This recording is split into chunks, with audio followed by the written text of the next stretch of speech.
Em 1989, o britânico Tim Berners-Lee criou a World Wide Web. Surgia ali uma das mais poderosas ferramentas de criação e compartilhamento da história da humanidade. Um mundo além do mundo físico, repleto de possibilidades.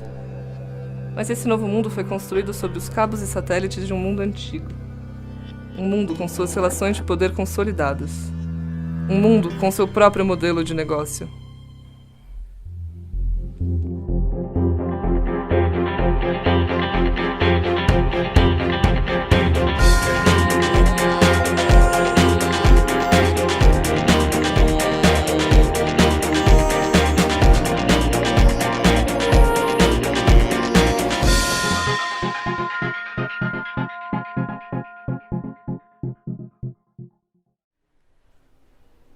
Bom, existe essa ideia de que a internet é uma nuvem, né? Tanto que a gente fala que a coisa que está na internet, ela está na nuvem, né? Mas a gente fala que não existe nuvem. Na verdade, o que existe é uma tecnologia que é física, né? Então, a internet, para existir, ela depende de conexões físicas, que são cabos, né? Cabos, inclusive, subaquáticos, que atravessam continentes. Você tem satélites, você tem equipamentos de rede, você tem roteadores que fazem essa interligação, né, das redes da internet, né, e tudo isso está localizado fisicamente no nosso mundo e com uma predominância muito grande em alguns países, né? Então, a maioria das ligações físicas que a gente tem hoje para a internet, independente de se você está no Brasil, se você está na Europa, na África, na Ásia, né, em algum momento isso vai passar por países como os Estados Unidos, vai passar por países da Europa, né? Existe uma predominância desses cabos e dessa infraestrutura física que está realmente centralizada nesses países.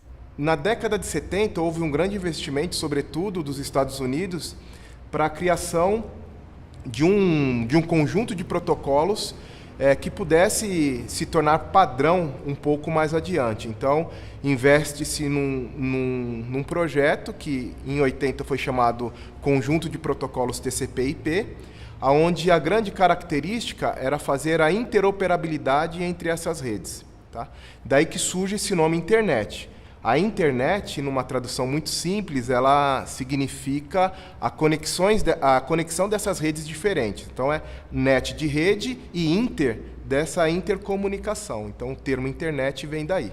Então, fazer com que a rede de satélites converse com a rede de radiofrequência, que converse com a rede de telecomunicações, e ali é óbvio.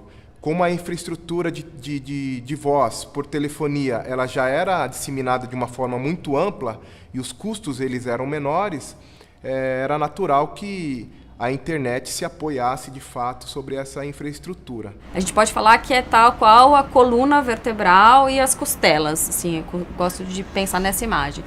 Então, você tem o backbone, que é essa grande estrutura, e mesmo o backbone ele está dividido em camadas, dependendo de qual é a capacidade. Então, a gente está falando de provedores de conexão Tier 1, provedores de conexão Tier 2, e assim a gente está falando numa estrutura global. O Brasil se encontra no Tier 3, mais a periferia da estrutura física da internet. Essa estrutura não segue propriamente o mapa geográfico, mas significa que boa parte do nosso tráfego ainda precisa passar pelas estruturas do chamado Norte Global, mesmo para se comunicar com países com os quais fazemos fronteira. E é claro que essa condição tem implicações políticas e comerciais. Quando você discute governança da internet ao nível global, o que tem hoje é uma tentativa de governos, de um lado, de controlar a internet, e de outro, das telecoms, governarem, né?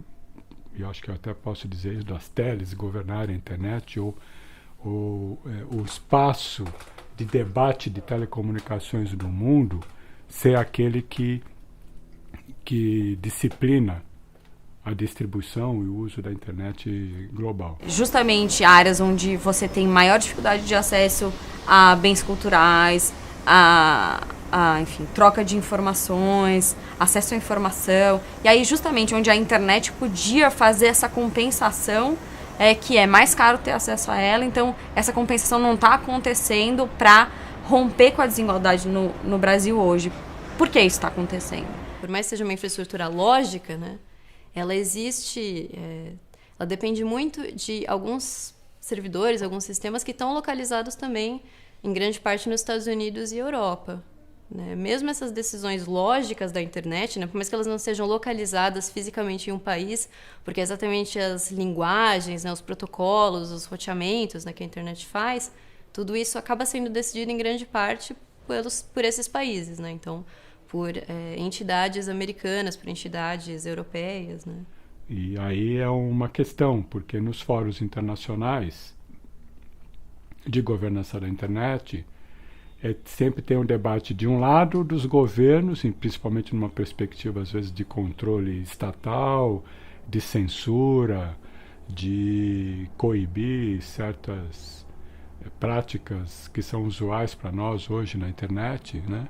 E do outro lado, as teles, a partir dos espaços que são os espaços de fóruns internacionais, como a ITU, né?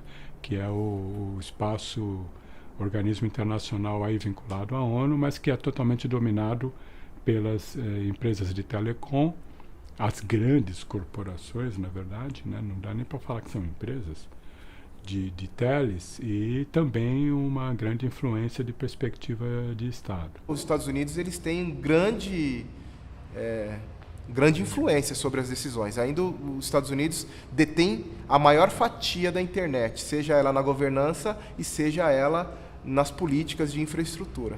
Todo o comportamento de todos os usuários do mundo, hoje eles estão sob a custódia de armazenamento de servidores americanos. Então, se você contrata um servidor que está nos Estados Unidos, né, que está hospedado fisicamente nos Estados Unidos, independente do serviço que você colocar lá, seja um serviço feito para brasileiros, né, ou feito pensando